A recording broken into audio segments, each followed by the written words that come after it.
ভালো আছো? আমিও খুব ভালো আছি।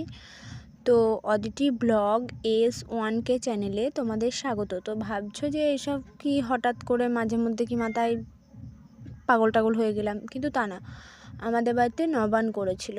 নবান্ন বলে অনেকে নবান্নও বলে। তো এবার নবান্নতে বিভিন্ন রকম ফল মূল কেটে শুনেছি নাকি নারায়ণকে পুজো দিতে হয়, আর নতুন নতুন ফল দিতে হয়, যেমন আলুগুলো তো ঠাকুরকে দেয় না, ওগুলো রান্নাবান্না করে। তো এবার তারপর ফলমূল কেটে ঠাকুরকে পুজো দিয়ে তারপর পুজো দিয়ে বলতে আমি তো নারায়ণ ছুঁতে পারবো না, তো সেই জন্য মেয়েদের নারায়ণ ছুঁতে নেই, এটা তোমরা জানো অনেকে।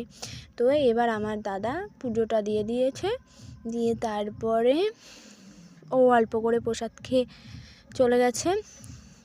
আর আমি এদিকে বাড়িতে বিভিন্ন রকম আর অল্প করে ফল কেটেছিলাম, আরও শসা কেটেছিলাম আরও বেশি করে, তারপরে খেজুর কিশমিশ, তারপরে চেরি ফল, তারপরে আঙুর ফল সব কেটে খুব সুন্দর করে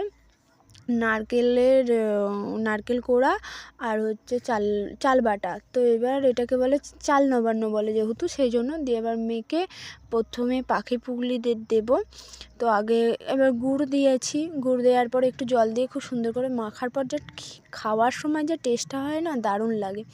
তো এবার মাখছি আমি খুব সুন্দর করে। এবার মাখার পরে পাখি পুগলিদের দিয়ে, মা বলে যে পাখি পুগলিদের দিতে হয়। পাখি পুগলি মানে পশু পাখি, এদেরকে দিয়ে তারপরে খেতে হয়। তো এবার পশু পাখিদের দেওয়ার পর সবাইকে বাটি বাটি করে দিয়েছি, আর আমি নিজেও নিয়েছি। যখন খেলাম না, দারুণ ভগবানের একটা লীলাই আলাদা, দারুণ লাগলো প্রসাদটা খেতে।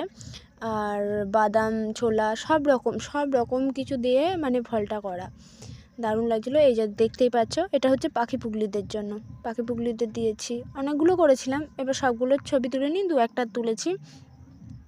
তারপরে এখানে সব রকমের ভাতের মানে যে ভাত 7 রকম ভাজা তরকারি, যেমন বাঁধাকপি ফুলকপি শাক পালং শাক, এই তো। তারপর দেখতেই পাচ্ছ যে এখানে আমি খেতে বসেছি সব কিছু নিয়ে, পায়েস, বড়া ভাজা, চাটনি, পাঁপড়, ডাল, 5-7 রকম ভাজা আছে, মাছ ভাজা। আমি যেহেতু মাছের ঝাল খাই না, সেই জন্য আমি মাছ ভাজা নিয়ে নিয়েছি।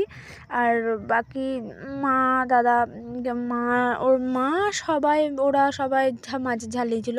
আর ওই যে শাক, আর এটা হচ্ছে বাঁধাকপি, এটা ফুলকপি, এটা মাছ ভাজা, এটা মূলো ভাজা, এটা শিম ভাজা, তারপরে আখ ভাজা, বেগুন ভাজা, আলু ভাজা, পটল ভাজা, বড়ি ভাজা, সব কিছু ছিল, চাটনি, পাঁপড়, মিষ্টিও ছিল, দই মিষ্টি ছিল, ওটা আর বার করতে খেয়াল ছিল না, তাই দিতে পারিনি। আর ভাত ডাল সব রকমই দেখলে, শুধু মাছের ঝালটা নিইনি, কারণ আমি মাছের ঝাল খাই না, খুব কম খাই। আর ওই যে এই বাটিতে এইটা হচ্ছে ওই প্রসাদটা আমি তখনও খেয়েছি, আবার একবার খেলাম, দারুণ লাগছিল।